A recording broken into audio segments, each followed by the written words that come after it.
What's up, everybody? Welcome to Cinema Trip Reviews. I am Wyatt, and today on the show, I'm going to be talking about Saltburn. If you haven't already, make sure to like, share, and subscribe. Go check us out on Twitter and Instagram at Cinema Trip Reviews. Also, wherever you get podcasts, drop and leave us a good review there as well. So today, I'm talking about Saltburn. This movie has blown up. Everybody's talking about it on social media. You know, it's being promoted everywhere. I mean, I got a Fire TV. Every time I turn that damn thing on, it has an advertisement for Saltburn because it's on Prime as of right now. You know, it was getting a lot of publicity. A lot of people were talking about it whenever it hit theaters. I didn't really know too much about it. And then it hit, Amazon Prime and VOD or whatnot. Everybody saw that shit. Everybody's been talking about it. Everybody's been blowing up, talking about how crazy some certain scenes is. You know, I went into this movie not knowing really anything at all about it. I mean, other than the one wild scene that everybody keeps talking about everywhere. You know, I knew about that. I was kind of spoiled on that one, which is fine. Kind of had to mentally prepare for that one myself, but I didn't really know too much about it. I restrained myself. I didn't watch any trailers going into this movie. I was just like, you know what? I'm going to check this out. Everybody's talking about it. Let's see what all the hubbub's about. And like a lot of other people, I was kind of blown away by certain points of this movie. You know, there's a lot of stuff I was not expecting to see or ever see on film, and they were able to do a couple of those in the movie itself. And I will talk about those in a little bit. I'm going to go into some spoilers since it's been out for a little while. You know, I'm sure you got a lot of time for everybody to see it. So if you're watching this, I am going to go into spoilers eventually. So be warned. So this movie is directed by Emerald Fennell. She directed one other movie previously, I believe it was called Promising Young Woman. Never really heard of it, haven't seen it. I don't know if it's really any good or not. If you have seen it, let me know in the comments. Apparently she is an actress. I guess she was in Barbie a little bit. I didn't see Barbie. Of course, if you follow the channel, I didn't have a review of it just because I wasn't really interested. I did have an Oppenheimer review. Didn't really do well, but go check that out if you chance. This movie does star Barry Keoghan, and you know, anytime that Barry Keoghan's in a movie, he's going to probably be doing some fucked up shit. This dude, I feel like he's typecast as just that weird guy. Whether he's the main character or a side character in the movie, you know he's going to be a little weird dude doing some crazy shit. And sure enough, he does a lot of weird shit in this movie. I haven't seen too many of his other flicks. I did review one that he was in called The Banshees of Inisherin. If you haven't checked out that movie, definitely go give it a watch. Pretty good. Also, check out the review if you've seen the movie as well. That's another review that didn't do too well whenever I put it out, so make sure to go back, check that out. You also got Jacob Elordi as Felix in here. You have Rosamund Pike, who is fucking fantastic in pretty much everything she's in. She plays Elsbeth in the movie. You got Asen Oliver as Venetia, Archie Menekwe, I hope I'm saying that right, as Farley, and Richard E. Grant as Sir James, the father of the family. So for those who don't know too much about the story of this movie, it follows the main character of Oliver, played by Barry Keoghan. He is a new student at Oxford. He doesn't really fit in. He doesn't really have any friends. He's very kind of socially awkward. And this movie does a great job of kind of putting you in his shoes for the most part of pretty much the whole movie up until maybe the last quarter or so. It does a very good job of putting you in his shoes for the most part, as far as feeling uncomfortable in certain situations, feeling anxiety in certain situations. There's a lot of moments in this movie where you kind of cringe because just like some of the silence or just some of the dialogue back and forth between characters. And it's not a bad cringe. It's a good cringe because of how good the writing is at certain points. You just feel like you feel bad for the main character at certain points. Like if you feel like if you were there, you just would not want to be in that room. You wouldn't want to try to get away as far as possible. There's certain points of that movie where you just have a high anxiety for the character. And I think because of the writing, because of the situations this guy gets himself into, and a lot of the twists and turns throughout the film, it does a great job of putting you in his shoes and feeling the emotions that he's feeling throughout, up until a certain point, that is. Just like in the beginning of the movie, when he arrives to Oxford, he's a new guy. He doesn't know anybody. You have that, that awkward moment where you're walking around trying to meet people, trying to find friends. And, everybody's kind of already has their groups together, their friend groups and all that, either if they've been there for a couple years or if they're just starting out, they're sociable. They're able to go out and just talk to people willy-nilly. Oliver isn't like that. So he's out there just looking around, trying to find an empty spot at a table to sit at, maybe try to talk to someone. And he ends up coming across the only other person that doesn't have a friend there.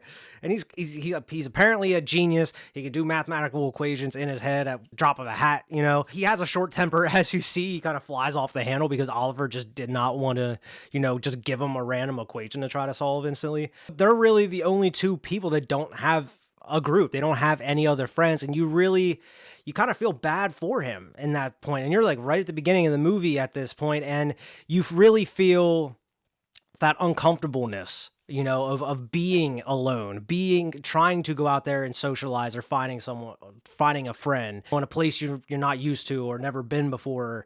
I can understand that. Having anxiety at certain points and kind of somewhat being socially awkward in certain situations, I completely understand that. And I totally fell for him in a lot of these situations, especially later when you get to meet the family at Saltburn. So while he is at Oxford, somebody ends up catching his eye, and that is Felix, played by Jacob Elordi, who is pretty much the guy at Oxford. This dude, he's the most popular kid in town. He's probably one of the most richest people at the school, but everybody loves him. All the girls want to be with him and everything. Everybody wants to be his friend. And, that's the kind of guy that, Oliver wants to hang out with. He wants to be his friend. And lo and behold, under a crazy circumstance, I guess he's going to return some books at a library. Felix ended up, one of his tires goes flat. He ends up lending him his bike so he can get to class on time. And, just like that, they become friends. Felix kind of takes him under his wing, kind of trying to teach him to be sociable a little bit, taking him out to parties, getting him out there to socialize a little bit. A lot of people still think Oliver is a weirdo, and they're kind of wondering why Felix is even hanging out with this dude in the first place. You get to introduce to Farley, who is related to Felix. I believe it's his cousin. He also lives with him at Saltburn, and you come to find out that, his family is being supported by Felix's family, because they're not rich. They're not as powerful as Felix's family. And that comes into play throughout the rest of the movie at some point. So what really gets this movie going, and what gets you to Saltburn, the title of the movie, is Oliver befriends Felix. Oliver, as you find out, he has a rough home life. His dad is like an alcoholic. His mom is like a drug addict and everything. He has a tough go of it. He ends up having a falling out with Felix. He ends up finding out that his father ended up getting killed. I guess he got too drunk and he cracked his head open and died. So that kind of brings him even closer, because he ends up going and talking to Felix and breaking down in front of him about his father's death. It's coming up to the end of the year. Felix feels bad for him. So he says, "Hey man, you're going through it. I know you don't want to go home. Come stay with me for the summer at Saltburn. If you get sick of us, you can leave anytime you want. If not, you can stay as long as you want." And that's really what gets them the gears set in motion for this. And leading up to, going to Saltburn for the summer, you start seeing the relationship between Oliver and Felix a little bit, just through certain, little montages of them going to parties and hanging out. You realize that they really have become quite close, a lot closer than like some me and my friends would be, out here, in the movie. For those who've seen the movie, but you really find out that Oliver is starting to fall in love with Felix in a way. I mean, even more so, where it starts to get even a little creepy and start showing like maybe Oliver's true colors whenever Felix ends up taking a girl home. They start banging in his room, and then you see like a little light outside of his window, and it's fucking Oliver just chilling there smoking a cigarette in the bushes, watching his boy, get down with the get down. Like, Oliver's a little out there. Like this dude's a little obsessed with his best friend. He wants to be with him all the time. Even Felix is like, "Dude, you're just always here. I need a break," at some point. So, I mean, you really get to kind of see Oliver's true colors and see that he maybe isn't all that he is cracked up to be. He goes and stays with Felix for the summer at Saltburn, which is like his family's estate. And you get to meet his family at this point. And this family is just the type of family that's just so rich. They only hang out with other rich families and other rich people. They're just so out of touch with the rest of the world. The middle class, or people that are poverty stricken. The middle class and kind of poverty stricken kind of fascinate them in a way. And it's kind of like not a good fascination, and they're just so out of touch that, they ask questions that are just really rude, and they just don't really know how to act in front of people that aren't rich. And you get to really see that with Oliver. And that's just another aspect of the movie that just makes you feel uncomfortable and kind of makes you feel cringe for Oliver in a little bit. And I'm not talking about cringe in a bad way. Just cringe by just some of the questions they're asking him, and just they're putting him in uncomfortable positions with answering questions and asking him questions that like you really shouldn't be. Especially when like your father just died, your mother's going through some shit, you don't want to go home. It's stuff that you wouldn't want to bring up with people that you just met for the first time, and yet here they are just throwing it out there like it's nothing. But you really get to see the life of these people. I mean, this house is fucking huge. They got it all. You get to really see what they're doing day in and day out, which is pretty much just hanging around the pool, partying, drinking, playing tennis in suits, I guess. Every time they have dinner, they have black tie dinners and whatnot. They get all dressed up.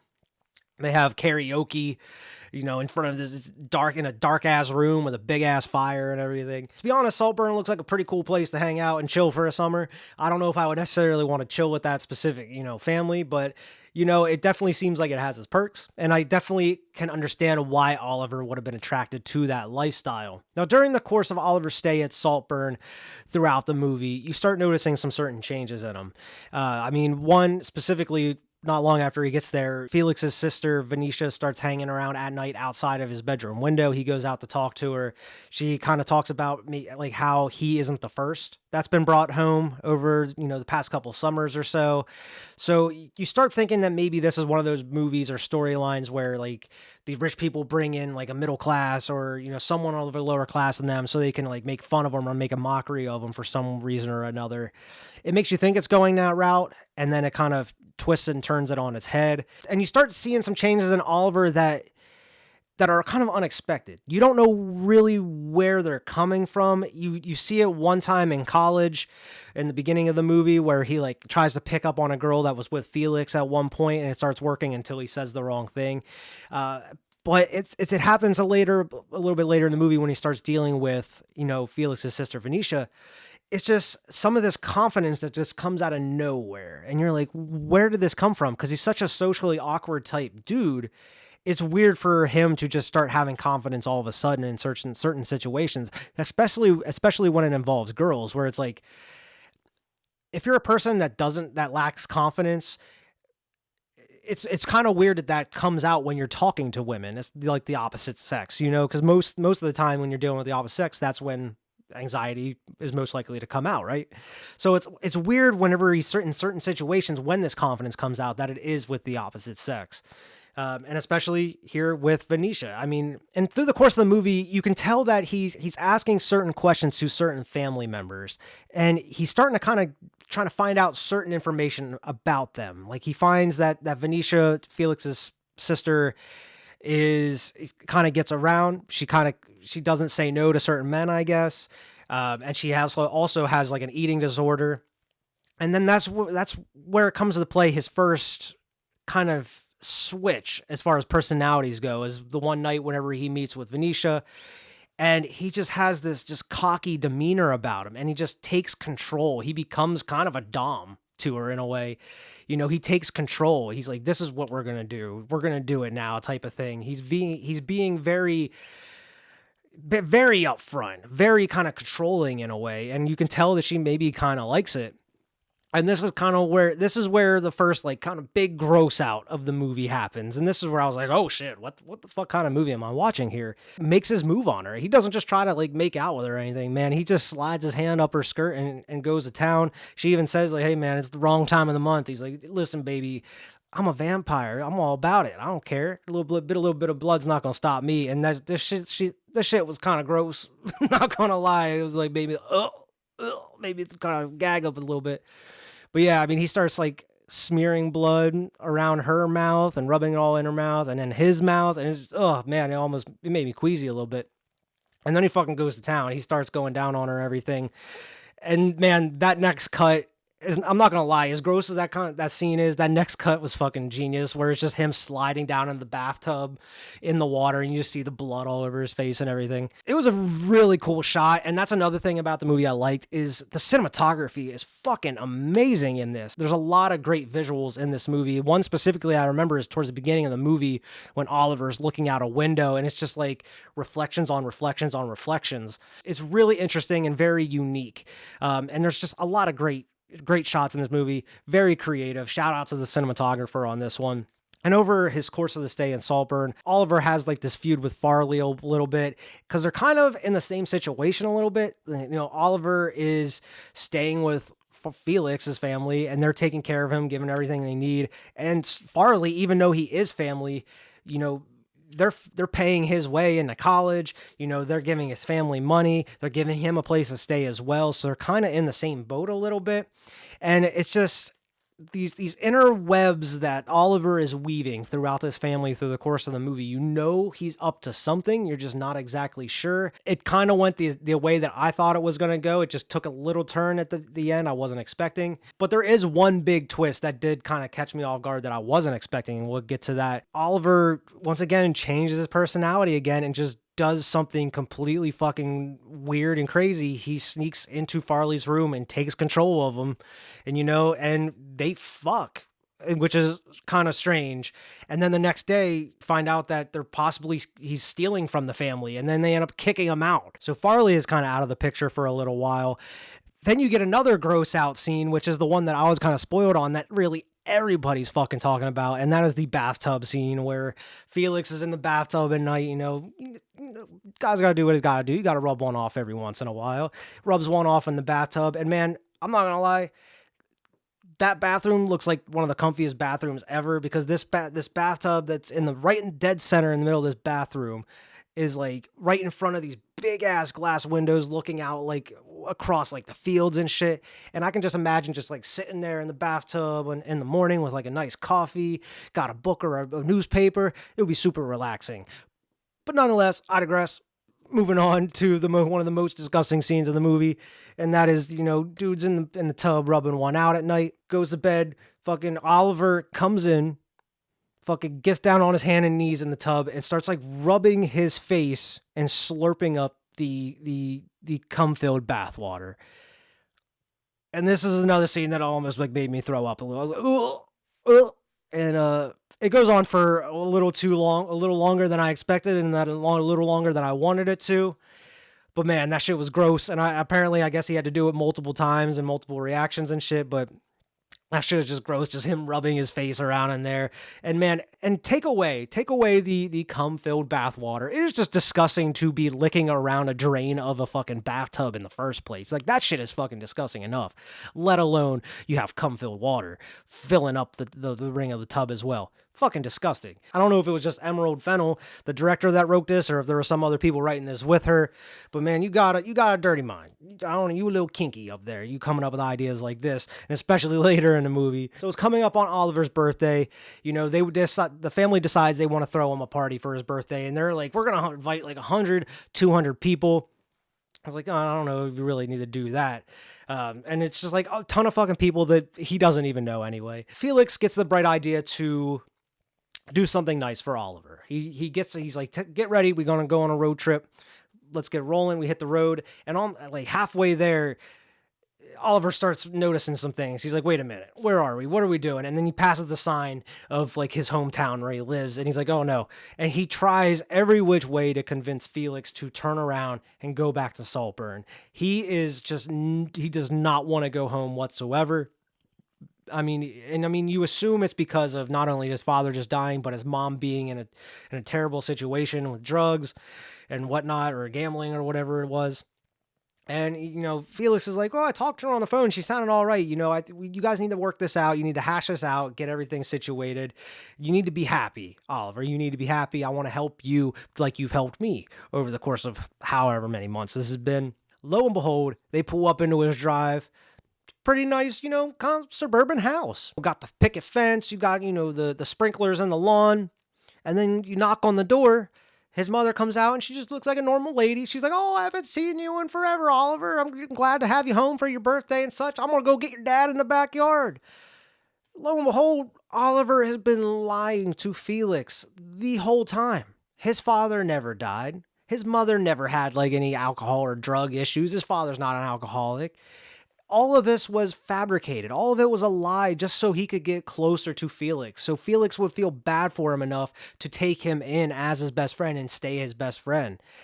And man, it's such an uncomfortable scene when you're at his house and Felix is just questioning his parents. You find out that he has sisters whenever he said he was an only child.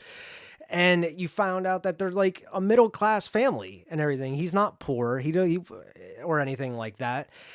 And this whole time, Felix is just, just he has like this crazy smile on his face and he's laughing, but you can tell underneath, and it's just a great acting job, by the way, by Jacob Elordi. You can just tell that he's just fuming and he's just fucking pissed off underneath the surface, but he's just playing it off as happy, and just Oliver is just sick to his stomach. He just wants to leave, and he just keeps. And Felix is like, "Nah, man, just stay. We're fine. Stay. We're fine." And then as soon as you leave, it all comes out. You lied to me the whole time. You fucking pissed me off. You betrayed me. How dare you? As soon as this party is over, because it's too late to cancel it now. As soon as this party over, I want you out. Get out of here. I don't want to talk to you again, type of shit. And even during the party, he wants nothing to do with Oliver whatsoever. He wants nothing to do with him. He doesn't want to talk to him. Says that he's bothering him, kicks him out of the room when they're fucking doing cocaine and shit. So even though Oliver lied to Felix this whole time, you still kind of feel a little bad for him in a way, because he doesn't know anybody at this huge ass banger of a party. It looks so much fucking fun, by the way. He doesn't really know anybody at this party, and the one person he does know, that's his best friend, doesn't want anything to do with him anymore. So he's just kind of wandering aimlessly around this party for the most part. And it's so sad whenever he's holding the cake with the candles. Everybody's singing happy birthday to him. And when they get to the part of happy birthday where it's a happy birthday to, nobody fucking knows his name because nobody even knows who he is. And it's just sad, man. It is really sad, but it's hard to feel bad for him because of what he's done to Felix in a way. And nobody else knows that Oliver lied to Felix except for Felix. Felix didn't tell anybody, and Oliver didn't want him to tell anybody, or else it would have ruined the party. They have the talk. They have a falling out. And, Oliver just straight tells him, like, listen, I didn't want to lose you as a friend. I wanted to be your friend. They have it out. They have their little fight and everything. And then, Oliver just says, you know what, fuck it. I don't care what you think anymore. I'm done. Throws him the bottle and leaves. The next day, tragedy strikes. The dude you've been following this whole movie, Felix, is dead. Found dead in the middle of the hedge maze. And you're like, wait a minute, what the fuck's going on here? Something ain't right. And you really don't know what happens until later in the movie. Because, he just wakes up, everybody's going crazy looking for him. And then, of course, they find him and they don't really know what to do with his body because they never really were in that situation before. And then you just have probably one of my favorite scenes of the movie is they were sitting around at breakfast or lunch right after the death of Oliver's friend and their son, the family son. And they're just like trying to cope with it, and the whole scene is lit red because they closed the curtains because they didn't want to see the coroner take the body away, and you can hear the wheels of the gurney and everything. And it's just such a chaotic scene, and it fills you with anxiety because there's so much going on. You have the Felix's sister who's just trying to process everything, and she's just pouring wine and it's just overflowing and going all over the table, and she just continue and pour it. Farley is going at Oliver like, why the fuck are you even here? Like, you shouldn't even be here anymore, type of thing. And then that's where Oliver says, like, well, I saw you doing, cocaine with Felix last night. Like, he pretty much tells Farley that, the death of Felix may be on his hands. Parents kick Farley out again because he showed back up to the party. He's like, yeah, I'm fucking family. They're going to bring me back. I was invited again, I'm blood. I'm family. You are just a guest here. You're going to remember this summer for the rest of your life. You're going to be telling your kids or your grandkids about just this one summer you had, when this is going to be my life for the rest of my life. This is just a little blip in your life. This is my whole life. Enjoy this while you can, type of shit. And Farley is such a fucking dickhead throughout this movie. The actor did a great job because, I know that's how the character's supposed to be portrayed, but man, he did a great job with that role. Farley is just, oh man, he's such a terrible person. But then, so is Oliver. But during that scene, it had one of my favorite jokes in the movie, because the movie does have some comedic moments here and there. And one of the funniest moments is when, like, the cop comes in, says, like, the cops are having trouble because they keep getting lost in the hedge maze to go to get the body and come back out. So they have to get, like, the gardeners to come and just trim straight through the hedge maze so they can go get the body and everything. I just thought that was a pretty funny scene. Kind of some dark comedy put in there during a tragedy. And so Felix is dead. They go and bury him. And you know how funerals are in movies. It's always, like, rainy and dark. Everybody's got umbrellas and shit. Everybody leaves. They're like, you know what, Oliver, we're going to give you some time to, pay your respects. We're going to leave.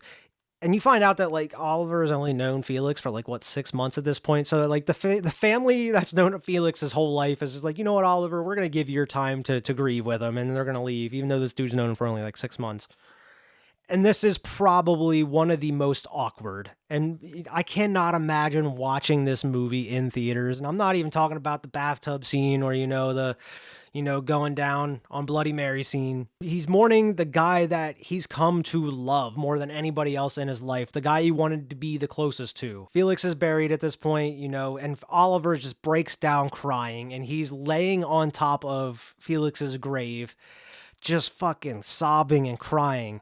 And it just has like this, the orchestral music playing. The music in this fucking movie is great. Well, I mean, it's early 2000s, pop or rap and, hits and stuff. That was my time period, early 2000s shit. So, I love a lot of the music that's in this, but a lot of the actual score that's in it is great as well. And the score is just, it's building at this point. He's sobbing. He's having a sad moment, mourning the love of his life, pretty much. The guy that he fell in love with, his best friend.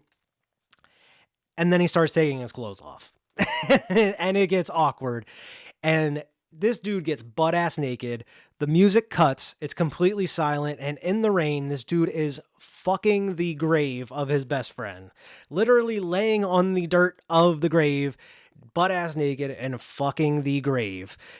And this goes on for way too long. It goes on for so long that it becomes uncomfortable, and there's just silence with rain, and it's just him fucking crying and fucking this grave. And honestly, I couldn't believe what I was watching, and I cannot imagine watching this in a theater full of packed people. Oh my God, because I was just sitting here watching it alone, and I'm just like, I was awkward just by myself watching, and I'm like, oh my God, what the hell am I watching? But yeah, that's by far one of the craziest part of the fucking movie to me is him just fucking this grave, butt ass naked. Even after Felix's death, Oliver is still staying at the house where you think that he would have been, going home after the death of his friend. But I guess he's become very close with the wife. I guess he's become very close with the mother. The sister ends up calling him out, saying, like, I know what kind of person you are. You're a moth that's attracted to the bright, shiny things like our family, and you want to stick around and weasel your way in. Coincidentally, not long after she confronts him, she ends up committing suicide all of a sudden because, as Oliver says, she couldn't live without Felix. And at this point, you're like, wait a minute, this is a little bit too coincidental. Like, you had your suspicions after Felix died, and then his sister Venetia ends up killing herself like right after. That's a little too fishy at this point, and nobody in the family is starting to suspect anything whatsoever for some odd reason or another. Even so, they just keep letting Oliver stay at Saltburn even longer, so much longer that the patriarch of the family, Sir James, has to come to him and be like, yeah, listen, I think it's time for you to go. I know my wife wants you around and stuff, but I mean, I think it's going to be healthier for her if you leave. And even Oliver's like, you know what? I don't think I should, and he's like, wait a minute, you're telling me you're not going to go? And he's like, no, I think I should stay. And he's like, all right, here's my checkbook. Write down a number. As long as you're gone, you can have what you want. He ends up paying him whatever the fuck you want. You don't, on some undisclosed amount, to get the fuck out of there in the dead of night without the mother knowing. And then it just cuts. And then it just cuts to who knows how much longer later. You assume it's a couple years or 5-10 years. You don't really know how much longer later it is, but you find out that the father, Sir James, ends up dying. I don't remember if he committed suicide, but he ends up dying one way or another. And then the mother, played by Rosamund Pike, ends up going to a coffee shop one day and runs into Oliver there. All of a sudden, Oliver just happens to be at this cafe and is like, yeah, I'm sorry I heard about your husband. I hope you're okay. And she's like, you know what? Since he's dead, you're welcome back anytime to Saltburn. And he ends up going back, and you assume that they start having a relationship together. Throughout the course of this movie, you cut in and out of Oliver telling this story to somebody. Oliver's telling this whole story to somebody. You don't really know who it is. Towards the end of this movie, you find out the person he's talking to is Elsbeth. It is Rosamund Pike's character, and she is on her deathbed. She's got tubes in her mouth, tubes hooked up to her. She is on her deathbed, and you find out that you find out Oliver's grand plan. This has been his plan all along since he started at Oxford. He was going to weasel his way into Felix's life. He was going to weasel his way into this family, and he was going to take them down one by one. And he was going to pretty much steal their life from them and make it his own. He wanted that rich, extravagant life that they had. And he ended up finding a way to take it. He ended up using every little thing against every member of the family. He ended up finding dirt out on what makes every single member of this family tick so he can use it against them in one way or another.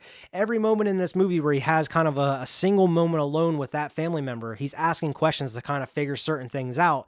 That way it can kind of help him in his next steps towards his end goal. And as the final moments of the movie, you find out his end goal was to kill off every single member of this family and inherit Saltburn and inherit, the fortune that they have. And in the end, the bad guy fucking wins. The bad guy is Oliver. As you find out, this whole movie, you've kind of, at least in my opinion, the whole movie, you kind of make yourself kind of feel bad for Oliver because of the situations that he's in. And, you hear about his family and just being unwanted at school, being treated awkwardly by the rich family and everything. When all along, this dude was the villain the whole fucking time. This dude under everybody's noses was secretly pulling everybody's strings exactly the way that he wanted to. And he ended up taking control, and he ends up having a fucking one-man party at the end of the movie, butt-ass naked, fucking dancing around this whole ass mansion by himself. And I fucking loved it. I mean, to be honest, I had my problems with the very end of the movie, but the very end of the movie was fucking fantastic where, the villain won. He wins, he inherits Saltburn, and he is just butt-ass naked. And man, congratulations to Barry Keoghan. I know everybody's talking about dude hanging dong in the movie, but congratulations to you, my friend. You got some good genes, I guess. But dude is just, hanging dong, dancing around this whole ass fucking mansion by himself. Dancing to like Murder on the Dance Floor. And I mean, I had to go out and put it on Spotify and listen to it a couple times. That's got that song stuck in my head. But it's just such a great fucking scene to go out on. Him just dancing around this fucking mansion, butt ass naked. Having the time of his life. His plan it worked. He succeeded. And just, it just shows the very last scene. It just shows how like heartless that he is about it too. Cause he has just like that weird like diorama with like the caricatures in it, and he has the stones, the death stones that the family throws into the water with each other's name on it. He has all the family members lined up on top going with the caricatures in the box, and he just purposely went into the river or the creek or whatever to dig those stones out to put them up there as symbols of their deaths and everything, and showing exactly what he had to do to accomplish what he had to accomplish. And man, what a fucking note to go out on. And it's not very often you get to see the villain win in these types of movies. But I mean, this one, it kind of makes you feel mixed about it in a way. Cause like, yeah, you felt bad for him for a majority of the movie, but like, man, he was the villain. He went out of his way to ruin these people's lives when they didn't really do anything to him. They were just out of touch. They were just out of touch rich people. I mean, they weren't really doing anything terrible to anybody at any point. They were just being rude rich people. And I mean, it's not like they really went out of their way to fuck Oliver in any way. It's not like they were trying to ruin his life or screw him over in any way. He just wanted what they had, and he did whatever he had to do to get it, So, I mean, it kind of makes you feel conflicted at the end. Like, is this a good feel? Like, should I be rooting for this dude for doing all this? Or, in my opinion, I can't root for him because he went out and just killed all these people. It's hard for me to root for that kind of person. But I mean, in the other way, you kind of have to applaud him for, getting away with some fucking ridiculous, crazy plan like this with so many fucking steps that had to go exactly right. And I mean, there's definitely some, plot holes here and there. Like, how was there fucking no investigation by the police whatsoever into this sort of thing? Like, how was Oliver not a prime suspect in all of these murders in one way or another? Because none of this started happening until he was around. It seemed like there should have been some investigation one way or another that should have been linking Oliver to these things that you never get to see. But, it is a movie in a way. The only other really gripe or nitpick I had is whenever you find out that Oliver was behind all of this, it really makes a point to go and have kind of a montage of him setting up the certain things, like putting all the drugs in the bottle of liquor that he gives Felix, putting the razors next to, his sister to make it look like a suicide, setting up Farley to think that he was stealing from the family and everything. It didn't really need to show you all these things because as an audience, you're figuring this out as the movie is going on. I feel like the end of the movie where it's kind of explaining everything to you kind of treats the viewers like they're dumb a little bit, like we couldn't put this all together, like it isn't just right out there for us to figure out during the course of the movie. They didn't really need to show us like a couple minute montage and him explaining all the steps that he had to do to do this. We figured it out. We're smart enough as an audience to figure it out. Yeah, Oliver is the one that did that, fucking drugged Felix, that made Felix overdose. He's the one that either killed, Venetia or, put the razors there for her to kill herself. It's not hard to figure out that he's the one that did all this. We don't need to actually go and see him do all of this. That's the really only nitpick about it. It kind of makes you feel like they think the audience is dumb, like they're not going to be able to figure this out themselves when it is pretty blatantly out there. Other than that, I really fucking enjoyed this movie just because I didn't know where this movie was going at any given moment. I had my suspicions. I was kind of right in certain points, but there were some things that I was wrong about, and I didn't see that twist coming where, with Oliver lying about, his family and his past and whatnot. I did not see that coming. But I think this movie was really well written. I think the cinematography was fucking amazing. The music in it was fucking amazing as well. I'm interested to see what Emerald Fennell does for her next movie. I'm gonna have to go out and check out her earlier movie to see what that is like, to see maybe if it is anything like this. But I'm definitely interested to see what she comes up with next as far as some crazy shit. And I can kind of see this movie as one of those movies where like you either really like it or you really don't like it at all. And I mean, a lot of people seem to really like it in one way or another. But I can totally see some people's arguments and why they don't like it as well. For those who didn't like it, definitely leave me some comments. Tell me what you didn't like about the movie. And for those that did like the movie, tell me what you liked about it as well. Out of a buy it, rent it, or miss it, I'm going to say a rent it. It is on Amazon Prime. Definitely go check it out. Don't miss it by any means. I think it is definitely one of the better movies of 2023. Has a lot of twists and turns in there. It is really, really well written. Like I mentioned, it is a fucking gorgeous movie to look at, by the way. And, I just bought in. I was in throughout the whole movie. I was in hook, line, and sinker because I didn't really know where it was going to be going next. I kind of had a feeling where the end game was going to be going by the end of the movie, but I had no idea where the twists and turns were going to be going throughout the movie itself. And that type of thing is what's fun about movies, man. It's just following those twists and turns and where it's going to take you next, and just some of the witty dialogue that's in there as well, and just some of the things that maybe you wouldn't have caught on maybe a first watch. There was a couple points in the movie I kind of had to rewind to listen to what someone had to say, or maybe look in the background at something because it's something I may have missed. And it's definitely one of those movies that if you watch again, you may notice some things you didn't notice the first time through. So maybe I'll give it another watch at some point. But it was a really good flick. Definitely check this one out. Saltburn. It is on Amazon Prime. I definitely highly recommend this one. I really liked it. But that is the show for this week. Make sure to like, share, and subscribe. Go check us out on Twitter and Instagram at Cinema Trip Reviews. Also, wherever you get your podcast, drop and leave us a good review there as well. And we'll see everybody next week.